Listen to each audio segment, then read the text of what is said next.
সুপ্রিয় সুধী, যে যেখান থেকে দেখছেন সবাইকে অনেক অনেক প্রীতি ও শুভেচ্ছা। আপনারা সবাই জানেন, গতকাল ডক্টর ইউনূসের সরকার ঢাকাতে জুলাই ঘোষণাপত্র নামে একটি ঘোষণা প্রকাশ করেছে। এনসিপি নেতারা যখন কক্সবাজারে বসে আমেরিকার সাবেক রাষ্ট্রদূত পিটার হাসের সাথে গোপন ষড়যন্ত্রে লিপ্ত, তখনই ঢাকার মানিক পি এভিনিউতে সংসদ ভবনের দক্ষিণ প্লাজায় এই ডক্টর ইউনূস তার ঘোষণাপত্রটি প্রকাশ করেন। এই ঘোষণাপত্রটি প্রকাশ করার সময় জামাত, বিএনপি, এনসিপি সহ অনেক দলকে দাওয়াত দেওয়া হয়েছে। এদেরকে মূলত দাওয়াত দেওয়া হয়েছে জনসমাগম করানোর জন্য, অর্থাৎ এনসিপির ডাকে এখন আর কুত্তাও আসে না। তাই ডক্টর ইউনূস চিন্তা করলেন, যদি এইরকম একটা ঘটনা ঘটে তাহলে মান ইজ্জত কোনো কিছুই থাকবে না। তাই তিনি এই এনসিপির পাশাপাশি এই জামায়াতে ইসলামীকে বলেছে তাদের জনগণ নিয়ে আসতে, এবং বিএনপিকে বলেছে তারা জনগণ নিয়ে এসে ওখানে সমবেত করেছে, এবং ডক্টর ইউনূস সেখানে এই ঘোষণাটি দিয়েছেন। এখন এই ঘোষণাটিতে কি আছে আপনারা জানেন। বাংলাদেশের যে সংবিধান, এইটি হচ্ছে বাংলাদেশের সংবিধান। 1971 সালে 30 লক্ষ মানুষ আত্মহতি দিয়েছে। পাকিস্তানি, জামাতে ইসলামী, আল বদর, আল শামস, নেজামে ইসলামী এবং মুসলিম লীগের অস্ত্রে জাতাকলে পিষ্ট হয়ে। তো সেই জামাতে ইসলামী এখন এই কনস্টিটিউশনে সংশোধনী আনার চেষ্টা করে। আপনারা জানেন, এই কনস্টিটিউশনে কিন্তু জামাতে ইসলামীর বিরুদ্ধে, পাকিস্তানের বিরুদ্ধে অথবা যারা রাজাকার আলবদর ছিল তাদের বিরুদ্ধে কোনো কথা এখানে লেখা নেই। কেন লেখা নেই জানেন? কারণ সংবিধান হচ্ছে একটা দেশের মানুষের আইনগত ভিত্তি, অর্থাৎ মানুষের যে অধিকার, মানুষের যে রাইট, মানুষের যে রেসপন্সিবিলিটি, দায়িত্ব, সেটার ভিত্তি হচ্ছে এই একটি সংবিধান। এই সংবিধানটিতে কাউকে ভিক্টিমাইজ করার জন্য অথবা কোনো একটি বিশেষ দলকে, কোনো একটি বিশেষ গোষ্ঠীকে নিপীড়ন, নির্যাতন করার জন্য বা তাদেরকে অপমান, অপদস্থ করার জন্য করা হয়নি। যেই জামাতে ইসলামী, যেই নেজামে ইসলামী, যে রাজাকার, যে আলবদর 30 লক্ষ মানুষকে হত্যা করেছে, তাদের বিরুদ্ধেও কিন্তু কোনো বিষোদ্গার আমাদের এই 72-এর সংবিধানটিতে নাই। কারণ 72-এর সংবিধানটি ছিল বাংলাদেশের গণপ্রজাতন্ত্রী বাংলাদেশের সকল মানুষের জন্য, যার কারণে কোনো ব্যক্তি বা গোষ্ঠীকে কটাক্ষ করে, কোনো ব্যক্তি বা গোষ্ঠীকে কোনোভাবে আন্ডারমাইন করে কোনো ক্লজ, কোনো কিছু এই সংবিধানে অন্তর্ভুক্ত করা হয়নি। কিন্তু গতকাল ডক্টর ইউনূস যে ঘোষণাটি দিয়েছেন, যেটি জুলাই ঘোষণা নামে আমরা জানি, সে আগস্ট মাসের জুলাইয়ের যে ঘোষণা, সেই ঘোষণাতে বাংলাদেশ আওয়ামী লীগ এবং বাংলাদেশের সংবিধান, এই দুইটা জিনিসকে অপমান করার চেষ্টা করা হয়েছে।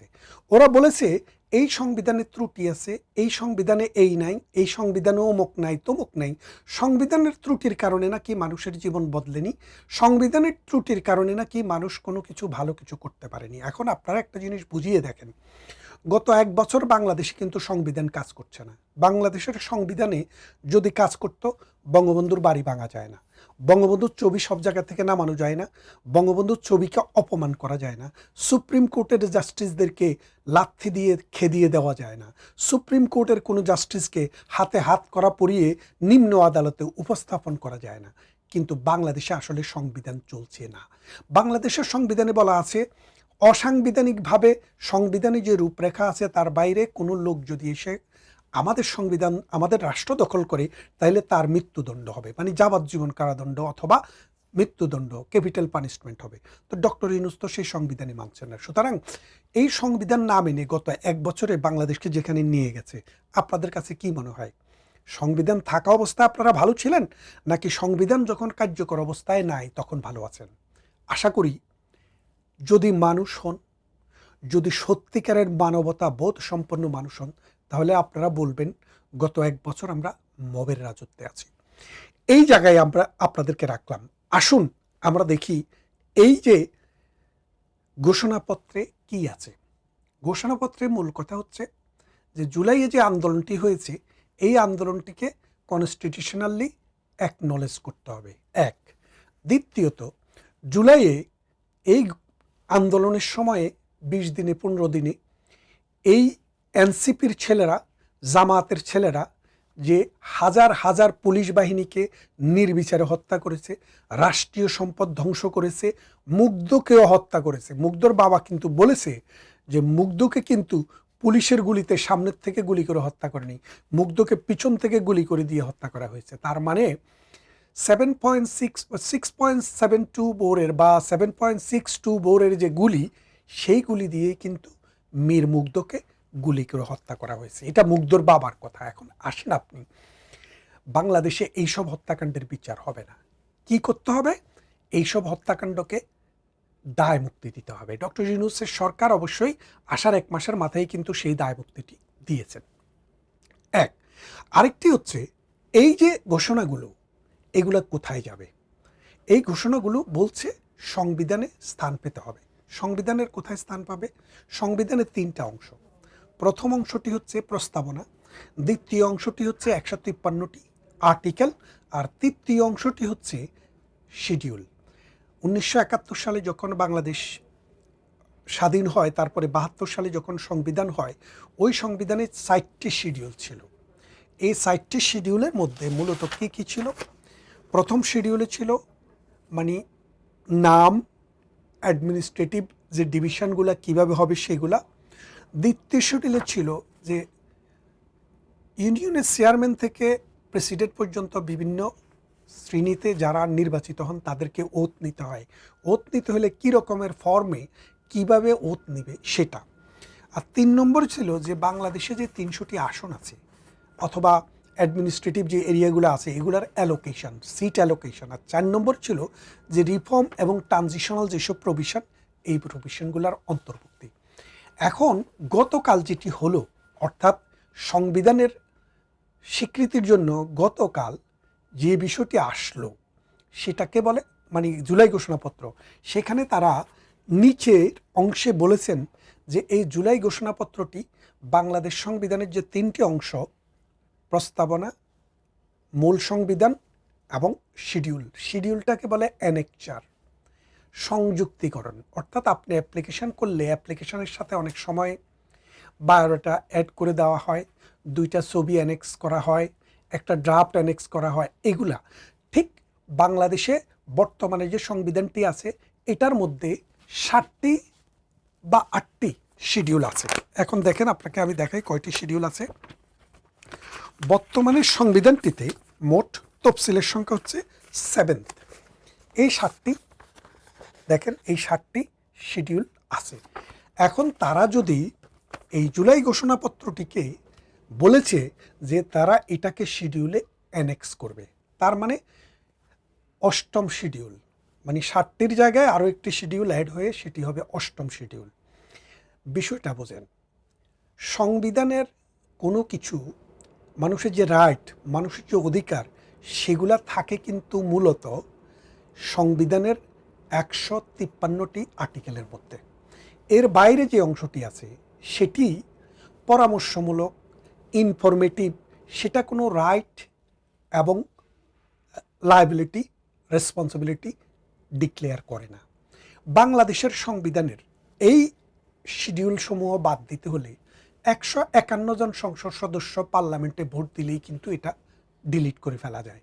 এটার জন্য ওই পার্লামেন্ট 2/3 সদস্যের ভোটের মাধ্যমে পরিবর্তন করতে হবে এমন কোনো ইস্যু নাই। তার মানে হচ্ছে এই যে গুড় গুড় ডাক ডাক যেই কথা আজকে 1 বছর থেকে শুনছি যে আমাদের পার্লামেন্টকে ছুঁড়ে ফেলা হবে, সংবিধানকে ছুঁড়ে ফেলা হবে, প্রেসিডেন্টকে ছুঁড়ে ফেলা হবে, নির্বাচন ব্যবস্থা বাতিল করে দেওয়া হবে, অর্থাৎ এটা সেকেন্ড রিপাবলিক হবে।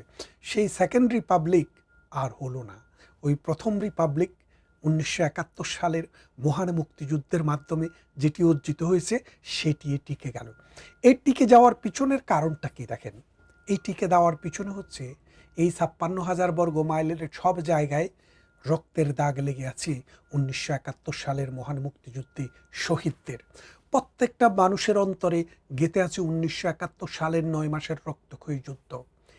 প্রত্যেকটা মানুষের হৃদয়ে ধারণ করা আছে জাতীয় পতাকা, বাংলাদেশের মানচিত্র, বাংলাদেশের জাতীয় সঙ্গীত।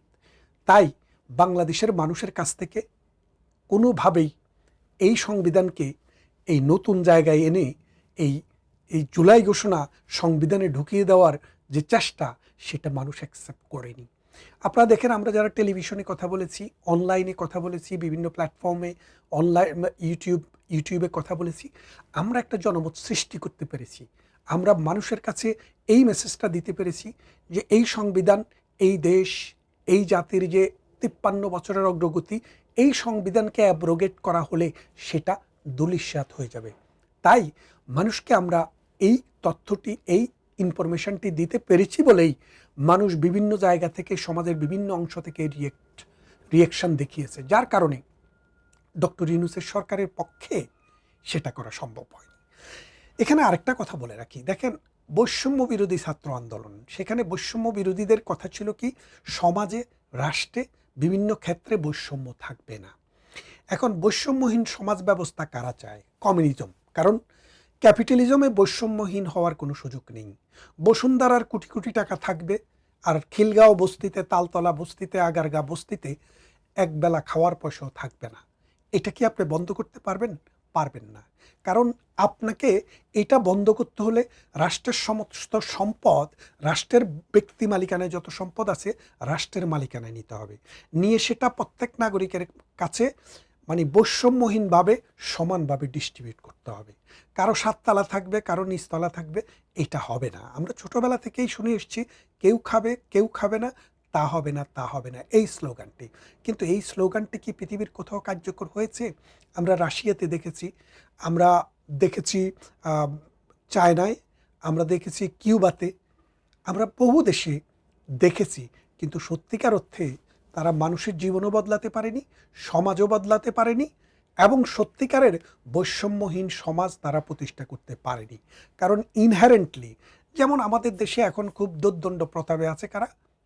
মোল্লারা, ওই যে জামাতে ইসলামী 1971 সালের যারা ঘাতক দালাল, এই ঘাতকরা যে ইসলামের কথা বলে, ইসলাম কিন্তু বৈষম্যহীন সমাজকে সাপোর্ট করে না। ইসলাম বলছে আপনার যদি টাকা থাকে আপনি 2.5% জাকাত দিবেন, কিন্তু আপনি কোটি কোটি টাকার মালিক হতে পারবেন না, আপনি গরিব হতে পারবেন না। বরং ইসলামে গরিবীকে আরও উৎসাহিত করা হয়েছে, আপনি যেন গরিব হন। ইসলাম সেটাই চায়। কেন চায়? বলছে যে যার যত সম্পদ তার হিসাব তত বেশি হবে। যারা গরিব এই দুনিয়াতে, যারা ভোগবিলাস করে, তারা আখেরাতে দুঃখ কষ্ট পাবে, আর যারা গরিব মানুষ তারা পরজগতে সুখে শান্তিতে থাকবে, বেহস্ত পাবে, 70টা হুর পাবে, বেহস্তে জান্নাত পাবে, বড় বড় বিল্ডিং পাবে। কথাটা বুঝছেন না? তাইলে এইসব আচার আচরণের মাধ্যমে, কথাবার্তার মাধ্যমে মানুষকে মোটিভেট করা হয় আপনি যখন গরিব থাকেন।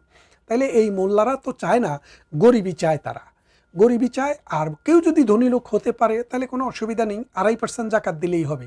কিন্তু তাহলে আপনি বৈষম্যহীন সমাজ ব্যবস্থাটা পেলেন কোথায়? এই বৈষম্যের জায়গাটাতে যদি আসেন, আপনি দেখেন রাজনৈতিক দলগুলোর মধ্যে বাম অনেকগুলো দল কিন্তু সরকার বিরোধী ছিল, আওয়ামী লীগ সরকার বিরোধী ছিল, এবং এই যে টোকাই এনসিপি বাহিনী তাদের সাথেই ছিল। এই এনসিপি, বিএনপি এবং জামাত, এই 3টি দল ছাড়া আর কোনো দলের কাছেই এই জুলাই ঘোষণাপত্রের খসড়াটি পাঠানো হয়নি। তাহলে আপনি কি বুঝলেন? আপনি বুঝলেন যে সত্যিকার অর্থে যে বৈষম্য, এটা তারা আসলে সৃষ্টি করছে। এখন দেখেন, আপনি যদি এই এনসিপির হন তাহলে আপনি সমস্ত সুযোগ সুবিধা পাবেন, কিন্তু অন্য দলের হলে আপনাকে ডাকাও হবে না। তাহলে এখানে বৈষম্য তৈরি হলো না? এনসিপির চাইতে কমিউনিস্ট পার্টি বা বামদলীয় যে পার্টিগুলা, যেসব ছেলেবেলারা রাজনীতি করে, তাদের কি অবস্থান কি খারাপ? না, খারাপ না। এদের অবস্থান আরও অনেক আগ থেকে এরা রাজনীতি করে। এরা লেজুর ভিত্তি নয়, এরা শক্তিশালীভাবে বুদ্ধিভিত্তিক রাজনীতি করে, কিন্তু এদেরকেও দেওয়া হয়নি। তাই তাদের কেউ কেউ কালকে এই অনুষ্ঠান বর্জন করেছে। তাহলে আপনি দেখেন, বৈষম্য আসলে বেনিশ করার জন্য নয়, সমাজকে ডিভাইড করার জন্য, আরও বেশি বৈষম্য সৃষ্টি করার জন্য এই সংবিধানে এইসব শিডিউল অ্যাড করা। এবং এই এনসিপি, ন্যাশনাল করাপ্টেড পার্টি বলেন, ন্যাশনাল চাঁদাবাজি পার্টি বলেন, এই পার্টির জন্ম হয়েছে। তাহলে আমরা কি দেখলাম, বাংলাদেশের সংবিধানকে অ্যাব্রোগেট করে, বাতিল করে যে নতুন সংবিধানের কথা হচ্ছিল, দ্বিতীয় প্রজাতন্ত্রের কথা হচ্ছিল, সেটি এখন আকাশ কুসুম। এই কল্পনা বাস্তবায়ন হবে না। তবে এই ক্ষেত্রে আমি বিএনপি অনেক খারাপ কাজ করছে, অনেক অন্যায় করছে, নির্যাতন করছে, চুরিচামারি করছে এবং চাঁদাবাজিও করছে, কিন্তু এর পাশাপাশি বিএনপিকে একটি বিষয়ে আমি অন্তত ধন্যবাদ দেব, সেটা হলো সংবিধানটাকে অ্যাব্রোগেট যেন না করতে পারে বিএনপি সেক্ষেত্রে ভূমিকা রেখেছে। 1971 সালের মুক্তিযুদ্ধের যে স্পিরিট, এই স্পিরিটটা যেন ছুঁড়ে ফেলে দিতে না পারে বিএনপি সেটা চেষ্টা করেছে। জামাত চেষ্টা করেছিল যে তাদের এই জুলাইকে দ্বিতীয় স্বাধীনতা বলে সংবিধানের প্রস্তাবনায় নিয়ে আসতে, তাইলে তারা 71কে ভুলে যেতে পারবে, তাদের যে ক্ষত সেটা ভুলে যেতে পারবে। কিন্তু বিএনপি সেটা চায়নি। না চাওয়ার ফলে সরকারের পক্ষে, এনসিপির পক্ষে, জামাতের পক্ষে 1971 সালকে 2024 সাল দিয়ে রিপ্লেস করা সম্ভব হয়নি। তাই বিএনপিকে অন্তত এই কাজটি করার জন্য একটা ধন্যবাদ আমি দেই। তারপরে আসেন যে সামনে যে নির্বাচন, এই নির্বাচনটি ফেব্রুয়ারি মাসে হবে বলে ডক্টর ইউনূস ঘোষণা দিয়েছেন। ডক্টর ইউনূস এটি স্পেসিফিক ডেট ঘোষণা করতে চেয়েছিলেন, কিন্তু ডক্টর ইউনূসেরকে এই ঘোষণা দিতে স্টপ করেছে এনসিপি। এনসিপি যখন পারছিল না, তারা চলে গেছিল চট্টগ্রামে, ওই যে কক্সেস বাজারে, সেখানে গিয়ে ফিটার হাঁসকে দিয়ে ডক্টর ইউনূসকে দিয়ে ফোন করেছেন যে আপনি নির্বাচনের ডেটটি অন্তত ঘোষণা করা থেকে বিরত থাকেন। সেই জন্য ডক্টর ইউনূস কিন্তু সুনির্দিষ্ট ডেট ঘোষণা করেননি, শুধুমাত্র বলেছেন ফেব্রুয়ারির প্রথম সপ্তাহে হবে।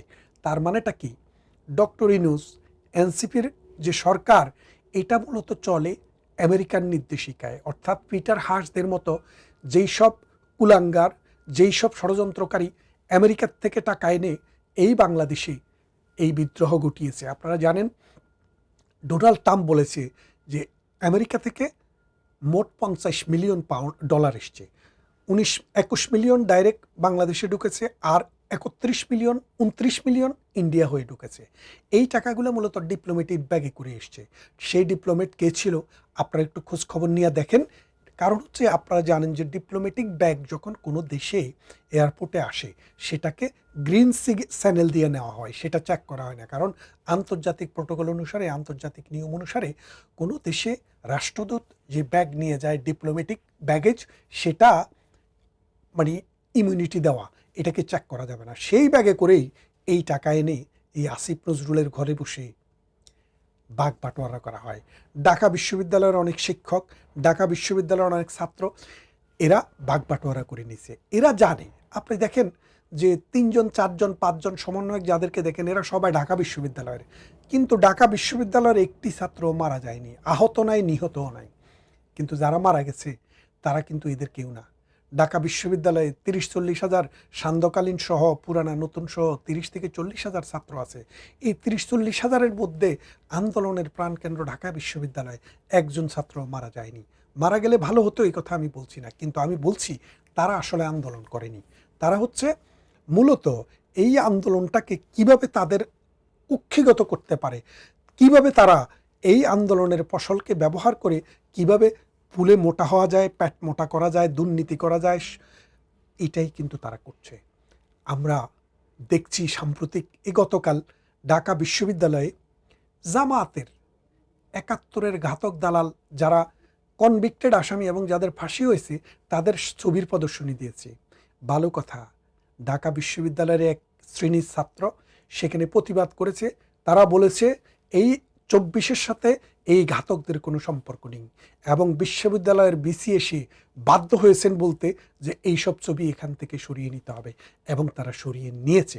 তাই আসুন আমরা শক্তিশালীভাবে মাঠে দাঁড়াই, অথবা মাঠে না পারলে যার যার অবস্থান থেকে এই অপশক্তি, অন্যায়কারী, চাঁদাবাজ, লুটেরা, দুর্নীতিকারী এবং 71-এর শত্রুদেরকে সাম্প্রদায়িক শত্রুদেরকে এবং ধর্মভিত্তিক এই মৌলবাদীদেরকে রুখে দিয়ে বাংলাদেশকে সুন্দরের দিকে নিয়ে যাই।